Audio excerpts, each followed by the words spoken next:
नमस्कार दोस्तों, स्वागत है आपका बिहार सुप्रभात न्यूज चैनल में। आज है तारीख 18 मई 2024 दिन शनिवार। तो चलिए देखते हैं आज की बिहार की मुख्य व ताज़ा खबरें। इससे पहले हमें कमेंट में जरूर बताएं कि आप न्यूज़ को किस जिले या शहर से देख रहे हैं, और अगर आपको न्यूज़ पसंद आए तो वीडियो को लाइक और चैनल को सब्सक्राइब जरूर करें। आज का बिहार का अधिकतम तापमान 42 डिग्री तक रहेगा, वहीं न्यूनतम तापमान 24 डिग्री तक रहेगा। पीएम मोदी 20 मई को पटना में रात रुकेंगे, 21 को करेंगे 2 रैलियां, अमित शाह भी फिर बिहार आ रहे। जी हां दोस्तों, लोकसभा चुनाव 2024 के दौरान प्रधानमंत्री नरेंद्र मोदी एक बार फिर 2 दिवसीय बिहार दौरे पर आ रहे हैं। पटना में 20 मई को उनके रात रुकने का कार्यक्रम है। इसके बाद 21 मई को वे पूर्व डिप्टी सीएम सुशील मोदी के निधन के बाद उनके परिजनों से मिलेंगे। फिर सीवान और महाराजगंज लोकसभा क्षेत्र की सीमा पर गौरिया कोठी में उनकी रैली होगी। इसी दिन दूसरी रैली पूर्वी पंचारण में होगी। इसके अलावा केंद्रीय गृह मंत्री अमित शाह का भी आगामी बिहार दौरा तय हो गया है। शाह 19 मई को बेतिया और चुनावी रैली को संबोधित करेंगे। नौकरी पर मौन, महंगाई गरीबी पर मौन, प्रधानमंत्री नरेंद्र मोदी को 11 पॉइंट्स पर तेजस्वी ने घेरा। लोकसभा के 4 चरणों के चुनाव संपन्न हो चुके हैं। बाकी बचे 3 चरणों के लिए सभी दलों ने अधिक से अधिक वोट जुटाने के लिए पूरी ताकत झोंक दी है। चुनावी मंच मीडिया में बयानबाजी से लेकर सोशल मीडिया तक अखाड़ा बना हुआ है। बिहार विधानसभा में नेता प्रतिपक्ष तेजस्वी यादव ने एक बार फिर प्रधानमंत्री पर हमला किया है। उन्होंने कहा कि पीएम मोदी अपने चुनावी सभा में नौकरी, महंगाई, बेरोजगारी जैसी मूल समस्याओं पर कुछ नहीं बोलते। आरोप लगाया है कि भारतीय जनता पार्टी से भारतीय जनता परेशान हो चुकी है। पवन सिंह चुनावी मैदान में डटे हैं, मां ने वापस लिया नामांकन, काराकट में त्रिकोणीय मुकाबला तय।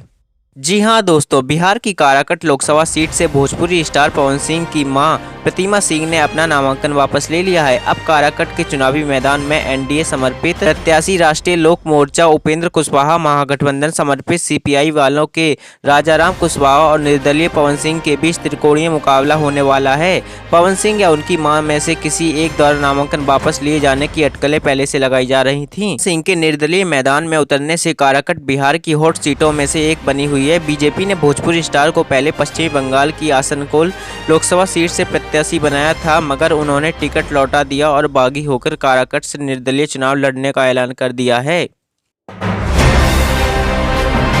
रोहिणी आचार्य का पर्चा स्वीकृत करने में जल्दबाजी हुई, बीजेपी की हाईकोर्ट से जल्द सुनवाई की अपील। राष्ट्रीय जनता दल के सुप्रीमो लालू प्रसाद यादव की बेटी रोहिणी आचार्य के सारण लोकसभा सीट से नामांकन पर बीजेपी ने फिर सवाल उठाए हैं। बिहार बीजेपी के नेताओं ने आरोप लगाया है कि आरजेडी प्रत्याशी रोहिणी आचार्य का नामांकन स्वीकृत करने में रिटर्निंग ऑफिसर की ओर से जल्दबाजी की गई। पटना हाईकोर्ट में इसके खिलाफ याचिका दायर की गई है। बीजेपी ने इस मामले की सुनवाई तुरंत करने का अनुरोध किया है। बता दें कि सारण से बीजेपी प्रत्याशी राजीव प्रताप रूडी ने भी चुनाव पदाधिकारी से रोहिणी के शपथ पत्र में गड़बड़ी का आरोप लगाते हुए शिकायत की थी। 11वीं में सीबीएसई और आईसीएसई के स्कूलों में नामांकन शुरू, एक क्लिक में पढ़ें पूरी डिटेल। जी हां दोस्तों, 10वीं की परीक्षा पास कर चुके छात्र छात्राएं अगर सीबीएसई और आईसीएसई बोर्ड से संबंध स्कूलों में 11वीं में नामांकन कराना चाहते हैं तो उनके लिए खुशखबरी है। सीबीएसई और आईसीएसई बोर्ड से संबंध शहर के सभी प्रमुख स्कूलों में नामांकन शुरू हो गया है। शहर में संचालित होने वाले सीबीएसई स्कूलों में साइंस, कॉमर्स व आर्ट्स तीनों संकाय की सुविधा है। आनंद राम ढंडनिया सरस्वती विद्या मंदिर के प्राचार्य अनंत कुमार सिन्हा ने बताया कि हमारे यहाँ साइंस व कॉमर्स के नामांकन जारी हैं। यह 15 जून तक चलेगा। वहीं डीएवी के मीडिया प्रभारी विमलेश झा ने बताया कि नामांकन जारी है। कई बच्चों ने नामांकन लेकर कक्षाएं भी शुरू कर दी हैं। वहीं आईसीएसई बोर्ड के स्कूल में माउंट असीसी में साइंस कॉमर्स स्ट्रीम में नामांकन जारी है। के पाठक का एक्शन जारी, बिना मान्यता के संचालित 94 निजी स्कूलों पर लगेगा ताला। जिले में मान्यता के संचालित होने वाले 94 निजी विद्यालयों पर 7 दिनों में ताला लगेगा। साथ ही इन विद्यालयों में पढ़ने वाले बच्चों का नामांकन सरकारी स्कूलों में कराया जाएगा। शिक्षा विभाग के अपर मुख्य सचिव के पाठक ने बुधवार को बिना मान्यता के संचालित होने वाले स्कूलों को लेकर राज्य के सभी जिलों को निर्देश दिया है कि बिना मान्यता के जो भी निजी स्कूल चल रहे हैं उन्हें 7 दिनों में जल्द से जल्द बंद कराते हुए वहां के बच्चों को सरकारी विद्यालय में नामांकन कराएं। साथ ही इसकी रिपोर्ट विभाग को भेजें। 12.5 करोड़ से शुरू होगा सड़कों का निर्माण। 550 करोड़ की लागत से 4 लेन भी बनेगा। 12,54,53,000 की लागत से बनने वाले बवरगंज से बड़ी खुदारा सहित 14 ग्रामीण सड़कों के निर्माण एजेंसी का चयन चुनाव आचार संहिता खत्म होने के बाद होगा। इनका निर्माण जून में शुरू होगा। 12,000 किलोमीटर लंबी सड़कें रूरल वर्क डिपार्टमेंट की निगरानी में चलेंगी। इनके निर्माण के लिए 14 अप्रैल को ही निविदा खोली जानी थी, लेकिन चुनाव आचार संहिता लगने के कारण निर्माण एजेंसी का चयन नहीं हो सका। इसकी वजह से सड़कों का निर्माण कार्य शुरू नहीं हो सका है। सड़कों के बनने से ग्रामीणों को आवागमन में सहूलियत होगी। ठेकेदारों को का मेंटेनेंस कराना अनिवार्य होगा। यह सभी सड़कें वर्तमान में जर्जर हैं। सड़कों का निर्माण मुख्यमंत्री ग्राम संपर्क योजना से होगा। दरभंगा के 2 विधानसभा क्षेत्रों में मधुबनी लोकसभा उम्मीदवारों के लिए 20 मई को मतदान जारी।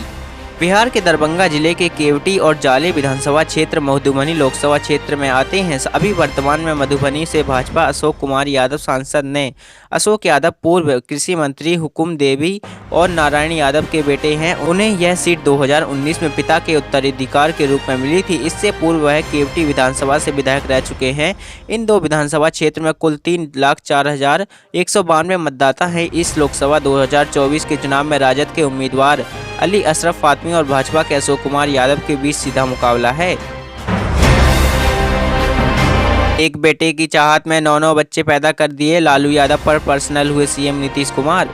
जी हां दोस्तों, लोकसभा के चुनाव चल रहे हैं और बिहार में देश की सरकार बनाने के लिए लड़ी जा रही चुनावी लड़ाई में परिवारवाद का मुद्दा हावी नजर आ रहा है। सत्ताधारी राष्ट्रीय जनतांत्रिक गठबंधन एनडीए की अगुवाई कर रही भारतीय जनता पार्टी हो या नीतीश कुमार की अगुवाई वाली जनता दल यूनाइटेड या फिर दूसरे घटक दल, सबके निशाने पर लालू यादव और उनका परिवार है। शुक्रवार को सीएम नीतीश कुमार पूर्व मुख्यमंत्री लालू यादव को लेकर पर्सनल हो गए। नीतीश कुमार ने लालू यादव को लेकर कहा कि जरा बताइए तो कोई इतना बच्चा पैदा करता है। एक बेटे की चाहत में 9 बच्चे पैदा कर दिए। उन्होंने कहा कि उनको बेटा पैदा नहीं हो रहा था तो 9 कर दिए। इसके बाद अब उसको नेता बनाने के लिए दिन रात लगे रहते हैं। 8 जिलों में लू चलने की संभावना, 20 मई से मिलेगी राहत, बारिश के हैं आसार। जी हाँ दोस्तों, मौसम विभाग ने बिहार के 8 जिलों में अगले 24 घंटे और हीट वेव का येलो अलर्ट जारी किया है। इन जिलों में पटना, भोजपुर, बक्सर, गया, लखीसराय, शेखपुरा, जमुई और बांका शामिल है। विभाग के मुताबिक 19 मई तक फिलहाल गर्मी से राहत मिलने वाली नहीं है। हालांकि 20 मई से मौसम में थोड़ा सुधार हो सकता है। मौसम विभाग के मुताबिक 20 मई को प्रदेश के कई जिलों में हल्की और मध्यम बारिश की संभावना है। इस दौरान 30 से 40 किलोमीटर की रफ्तार से हवा भी चल सकती है। वहीं पिछले 24 घंटे के दौरान राजधानी पटना समेत 11 जिलों का तापमान 40 डिग्री के पार चला गया है। 43.8 डिग्री तापमान के साथ बक्सर सबसे गर्म जिला रहा है।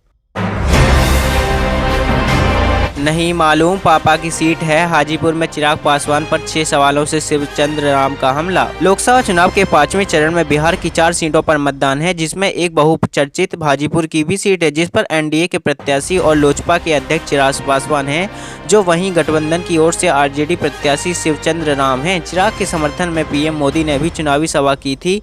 अब आरजेडी प्रत्याशी शिवचंद्र राम ने चिराग पासवान पर तंज कसते हुए उन्हें 6 सवाल पूछे हैं और कहा कि चिराग को हाजीपुर के बारे में कुछ नहीं मालूम, बस यह पता है कि पापा की सीट है। छठे चरण के चुनाव में इतने उम्मीदवार होंगे करोड़पति, सबसे धनवान आरजेडी के दीपक यादव, जानिए कितनी है संपत्ति।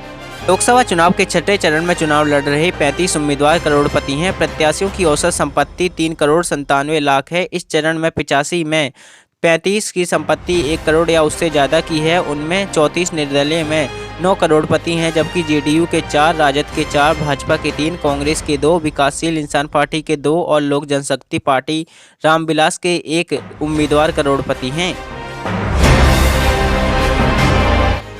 तो ये थी आज की मुख्य और बड़ी खबरें। अगर आपको न्यूज़ पसंद आई हो तो वीडियो को लाइक और चैनल को सब्सक्राइब जरूर करें। धन्यवाद।